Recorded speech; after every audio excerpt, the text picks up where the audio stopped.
এলা বাড়ির সবার সামনেই তার নিজেকে নির্দোষ প্রমাণ করলে তখন গোরা মৈনাককে উচিত শিক্ষা দেয়। হ্যাঁ বন্ধুরা, এমনটাই দেখা যাবে। বিস্তারিত জানতে ভিডিওটিকে লাইক দিয়ে চ্যানেলটি সাবস্ক্রাইব করে দেখতে থাকুন। গল্পের শুরুতেই দেখা যাবে গোরা এলা সবাইকে নিয়ে পুজো দিতে শিব মন্দিরে যায়, আর তখন সেখানে মৈনাকও হাজির হয়। আর মৈনাক বলে যে গোরা এখানে, গোরা গোরা এই পুজো দিতে এসেছে, গোরাকে তো শেষ করে দেওয়ার কথা ছিল, তাহলে গোরার কিচ্ছু হয়নি, গোরা দিব্যি ভালো আছে, এখানে এলার সঙ্গে এসে পুজো দিচ্ছে। আমি গোরাকে ছাড়বো না। আমি যতবার গোরাকে এলার থেকে দূরে করতে যাচ্ছি ততবার এলা আর গোরা এক হয়ে যাচ্ছে। আমি কিছুতেই ওদের দুজনকে আলাদা করতে পারছি না। এরপরেই দেখা যায় যে এলার বোন আর গোরার ভাই একসঙ্গে পুজো দিতে থাকে। এরপরে গোরা বলে, এলা আজকে না আপনি বলেছিলেন কি একটা আমাকে দেখাবেন, প্রমাণ দিবেন? তখনই এলা বলে, হ্যাঁ অবশ্যই, আমি আপনাকে কথা দিয়েছিলাম যে আজকে আমি সবকিছু প্রমাণ করে দেব যে আমি নির্দোষ। হ্যাঁ আমি সেটা প্রমাণ করে দেব। তারপরেই দেখা যায় গোরা বলে, তাহলে কই সেই সব কিছু কই? তখনই এলা বলে, হ্যাঁ আমি অবশ্যই আপনাকে দেব। এই যে আজকে যেটা দিলাম এটা হলো মৈনাক স্যারের যে হসপিটাল থেকে আসার সময় ফর্মটা দেওয়া হয়েছিল সেটা। তখনই দেখা যায় যে মৈনাক বলে, কি বোঝাতে চাচ্ছ এলা তুমি? তখনই দেখা যায় যে এলা বলে, কেন কি বোঝাতে চাচ্ছি আপনি বুঝতে পারছেন না মৈনাক স্যার? কি বুঝাবো আমি আপনাকে। তখনই দেখা যায় যে গোরা বলে, এখন এসব কিছু থাক, বাড়িতে যাই তারপরে কথা হোক। তখনই দেখা যায় এইসব কথা শুনে মেঘনা মনে মনে বলে যে আবারও এলা তাহলে মৈনাককে ফাঁসাতে চাইছে।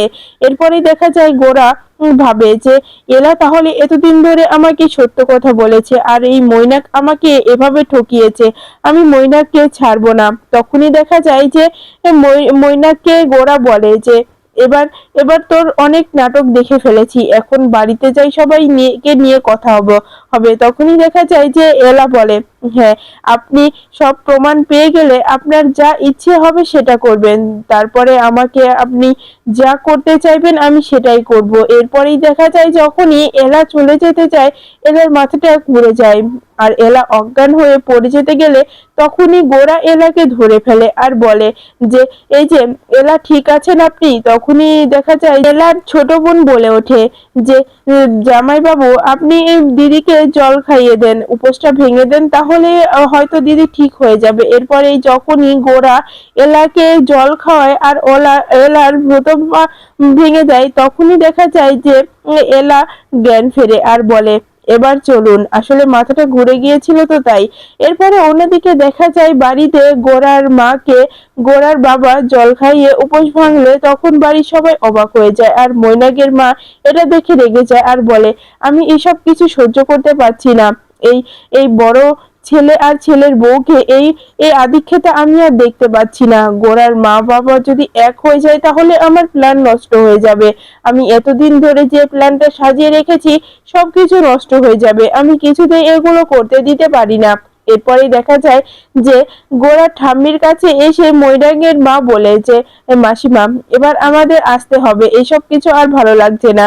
তখনই দেখা যায় যে ঠাম্মি বলে ওঠে, হ্যাঁ হ্যাঁ আমারও এইসব কিছু ভালো লাগছে না, বড় বৌমা এই আদিক্ষেতা শেষ হলে এবার থাকুক। তখনই দেখা যায় যে গোরার মা বলে ওঠে যে মা এত বছর পরে আপনার ছেলে আমার সঙ্গে পুজো করেছে, আমার ব্রত ভেঙে দিয়েছে, আমি যে কতটা খুশি হয়েছি সেটা বলে বোঝাতে পারবো না। তখনই দাদু ভাই বলে ওঠে, হ্যাঁ বড় বৌমা আজকে বড় খোকা তোমার উপোসটা ভেঙে দিয়েছে, আমাদের কাছেও খুব ভালো লেগেছে যে তোমরা দুজন এক হতে পেরেছো। তখনই দেখা যায় যে মৈনাকের পিসি বলে ওঠে, হ্যাঁ হ্যাঁ মা এবার হয়েছে তো, দাদা আর বৌদি এক হয়ে গেছে, তুমি আর কিছুই করতে পারবে না, আর কিছুই বলতে পারবে না বৌদিকে, বৌদি অনেক কিছু সহ্য করে গিয়েছে, আর কিছুই সহ্য করতে হবে না বৌদিকে। তখনই ঠাম্মি বলে ওঠে, দেখ আমাকে এভাবে কথা শোনাতে পারবি না, তুই আমার মেয়ে হয়ে আমাকে এভাবে কথা শোনাচ্ছিস। তখনই দেখা যায় অন্যদিকে যখন এলা গোরাকে বলে যে আমাদেরকে যেতে হবে, অনেকটা দেরি হয়ে যাচ্ছে। এরপরে দেখা যায় এলার ছোট বোন বলে ওঠে যে এভাবেই যেন দিদি আর জিজু একসঙ্গে থাকতে পারে, কত সুন্দর দুজনকে মানিয়েছে। তখনই দেখা যায় কৃষও বলে যে ঐশী, আজকে সত্যি যে দাদা আর বৌদিকে কত ভালো লাগছে দেখতে। তখনই দেখা যায় যে ঐশী বলে হ্যাঁ ভালো লাগছে, কিন্তু বেশি বেশি আদিক্ষেতা করছে দি। এরপরই দেখা যায় যে মৈনাক মনে মনে বলে যে এখান থেকে এখন বের হতে হবে, এখন গোড়াকে আবার হাতে হাতে আনতে হবে। এলা গোড়াকে বশ করার আগে আমাকে গোড়াকে আমার দিকে টেনে আনতে হবে, যাতে গোড়া এলাকে বিশ্বাস না করে। এরপরেই দেখা যায় মৈনাক গোড়াকে বলে যে এলার তো অসুস্থ হয়ে পড়েছে, তুই এলাকে নিয়ে বাড়িতে যা, আলাদা করে গাড়ি নিয়ে, আমি সবাইকে নিয়ে আছি, আমাকে এই সব কিছু দে। এরপরে জলটা নিয়ে যেই কাগজটা নিতে চাই তখনই গোরা বলে না মৈনাক, আজকে থাক, আজকে এই কাগজটা আমি তোকে দিতে পারবো না, এটা আমি সবার সামনেই পড়বো, সবাইকে জানতে হবে তো বিষয়টা। এরপরেই দেখা যায় বাড়িতে ঠাম্মি খুব চিন্তা করতে থাকে এখনো কেন ছেলেমেয়েরা বাড়িতে ফেরেনি। তখনই পিসিমণি বলে ওঠে যে মা চিন্তা করো না, ঠিক চলে আসবে, এলা তো গিয়েছে ওদের সঙ্গে। এরপরেই দেখা যায় এলা বলে হ্যাঁ আমি চলে এসেছি।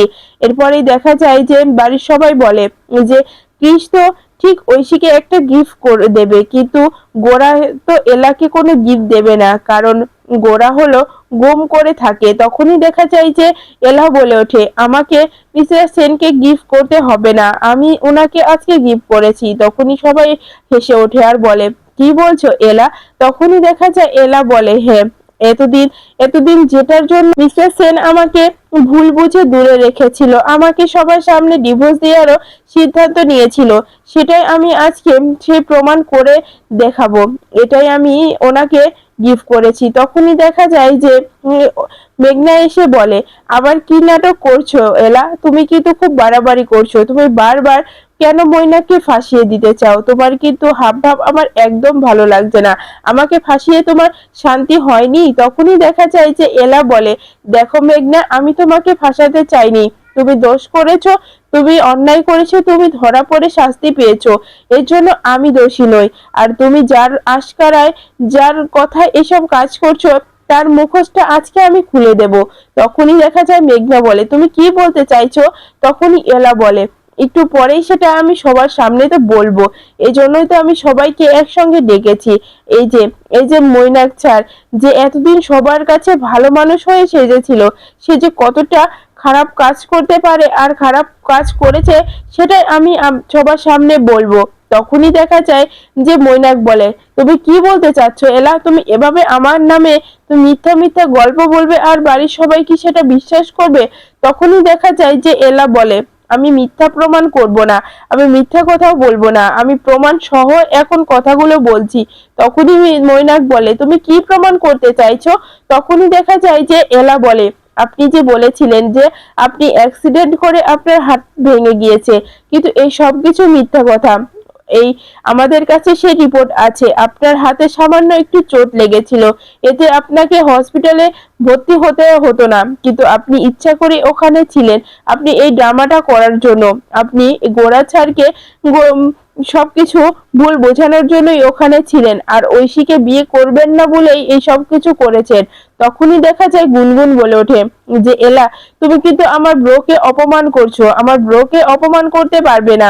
তখনই দেখা যায় যে ঐশী বলে ওঠে যে দি তুই এ কি কথা বলছিস, তাহলে মৈনাক আমাকে সেদিন ঠকিয়েছিল, আমাকে বিয়ে করবে না বলে হসপিটালে এসে ভর্তি হয়েছিল, আর ওর মা আমাকে অপায়া অলক্ষী বলে অনেক কথা বলে অনেক অপমান করেছে, বিয়ের মণ্ডপে আমাকে অনেক অপমান সহ্য করতে হয়েছে। তখনই এলা বলে হ্যাঁ হ্যাঁ ঐশী, কারণ মৈনাক স্যার এসব কিছু ইচ্ছা করে করেছে তোকে বিয়ে করবে না বলে, কিন্তু কেন করেছে সেটাই তো জানার বিষয়। তখনই গুনগুন বলে এই সব কিছু মিথ্যা কথা, ঠাম্মি তুমি বিশ্বাস করো, তোমরা তো সবাই ব্রোকে চিনো, ছোট থেকে এই বাড়িতে বড় হয়েছে, ব্রো তো কখনো কোনো অন্যায় কাজ করেনি, আজকে এই মেয়েটার জন্য তোমরা সবাই ব্রোকে অবিশ্বাস করছো, এটা করো না।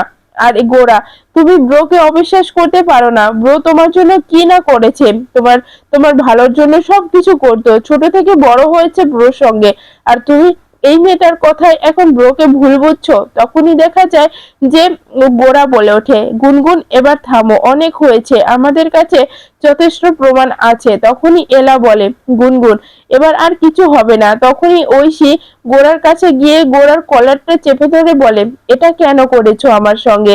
কেন তুমি এই নাটকটা করেছো? তুমি বিয়ের মণ্ডপে কেন আমাকে বলেছো বিয়ে করতে পারবে না? তুমি অ্যাক্সিডেন্ট করেছো, তুমি এই নাটকটা কেন করেছো?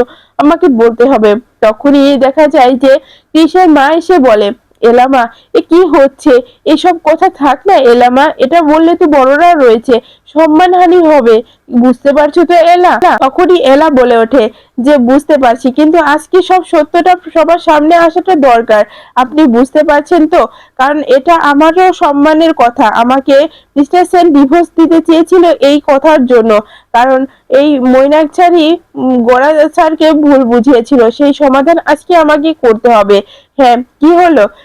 মৈনাক স্যার কথা বলছেন না কেন? কথা বলুন, কেন ঐশীকে ঠকিয়েছেন? তখনই মৈনাক বলে, আমি ঐশীকে ভালোবাসতাম না, তাই আমি ঐশীকে ইচ্ছা করে বিয়ে করিনি। তখনই দেখা যায় যে গোরা বলে, কেন তুই বিয়ে করিসনি? তুই তো বলেছিলি যে তুই ভালোবাসিস। আর এলা যখন বলেছিল যে তোর আর ঐশীর মধ্যে সম্পর্ক আছে, তুই তো কোনো কথা বলিসনি। তখনই ঐশী বলে ওঠে, হ্যাঁ, তুমি এ কথা বলতে পারছো মৈনাক? তুমি তো আমাকে ভালোবাসো, তুমি এ কথা আমাকে কতবার বলেছো, তুমি আমাকে প্রপোজও করেছো। এইসব কথা শুনে মেঘনা অবাক হয়ে যায় আর বলে, এটা কি বলছে? তাহলে কি সত্যি সত্যি মৈনাক আর ঐশীর মধ্যে কোনো রিলেশন ছিল? তখনই দেখা যায় মেঘনা এসে ঐশীকে বলে, ঐশী এটা কি করছো? তোমরা দু বোন মিলে কেন মৈনাককে এভাবে অপমান করছো? মৈনাক তোমাকে ভালোবাসতে পারে না, কিছুতেই ভালোবাসতে পারে না। তখন মৈনাক মনে মনে বলে, এবার আমি ফেঁসে গিয়েছি হয়তো, আমাকে যেভাবে হোক এখান থেকে বের হতে হবে। তখন ঐশী বলে যে মৈনাক, আমি তোমাকে ছাড়বো না। তুমি এভাবে আমাকে অনেক কথা শুনিয়েছো, তোমার মা আমাকে কথা শুনিয়েছে, তোমার মা আমাকে অপায়া অলক্ষী বলেছে। সেদিন যদি কৃষ আমাকে বিয়ে না করতো তাহলে আমি লগ্নভ্রষ্ট হতাম। আমি তোমাকে ছাড়বো না, আমি কিছুতেই তোমাকে ছাড়বো না। তুমি কেন আমাকে বিয়ে করতে চেয়ে বিয়ে করনি? তুমি কেন আমাকে এরকম করে ঠকিয়েছো? তখনই মৈনাক বলে ওঠে, ঐশী আমি তোমাকে ভালোবাসি না, এজন্য তোমাকে বিয়ে করতে চাইনি। তখনই দেখা যায় যে ঐশী বলে ওঠে, কেন কেন ভালোবাসনি এ কথা বলছো? তুমি আমাকে ভালোবাসতে তো? তখনই দেখা যায় যে মৈনাক বলে ওঠে, আমি তোমাকে ভালোবাসিনি, আমি ভালোবেসেছি এলাকে। কথাটা শুনে বাড়ির সবাই থমকে যায় আর বলে, এটা কি বলছে মৈনাক আজকে? তখনই দেখা যায় গোরা বলে, হ্যাঁ, আমি এই কথাটি শুনেই এলাকে ডিভোর্স দিতে চেয়েছিলাম। তখনই দেখা যায় যে ঠাম্মি বলে ওঠে যে গোরা এটা কি সত্যি যে এলা আর মৈনাকের মধ্যে সম্পর্ক আছে? তখনই দেখা যায় গুনগুন বলে ওঠে, ঠাম্মি এই সব কিছু সত্যি, কারণ এলা আর ব্রোরই সম্পর্ক ছিল, দুজন দুজনকে ভালোবাসতো। তখনই পিসিমণি বলে ওঠে, গুনগুন চুপ করো না, এখন তো কথা অন্যদিকে যাচ্ছে, তুমি কথা বলছো কেন? তখনই দেখা ত্রিশ বলে ওঠে যে গুনগুন দি এবার থামো, অনেক হয়েছে, আর নাটক করো না, এবার যা হবে দেখা যাক কি হয়। এরপরেই দেখা যায় যে মেঘনা বলে, এটা কি বলছে? তাহলে কি আমাকেও ঠকিয়েছে এই মৈনাক? আমি মানতে পারছি না। এরপরেই দেখা যায় যে গোরা বলে যে এই সব কিছু মিথ্যে কথা মৈনাক, কারণ এলা তোকে কখনোই ভালোবাসেনি। এলার সঙ্গে তোর কোনো সম্পর্ক ছিল না, তোর সম্পর্ক ছিল ওই ঐশীর সঙ্গে। সে চিঠিগুলো আমি পড়েছি, সবকিছু প্রমাণ হয়ে গেছে, তুই ওদেরকে ঠকিয়েছিস। তখনই দেখা যায় যে এলা বলে, আসলে এটা করেছে মৈনাক স্যার এবারই সম্মান নষ্ট করার জন্য। কথাটা শুনে বাড়ির সবাই খুব রেগে যায়।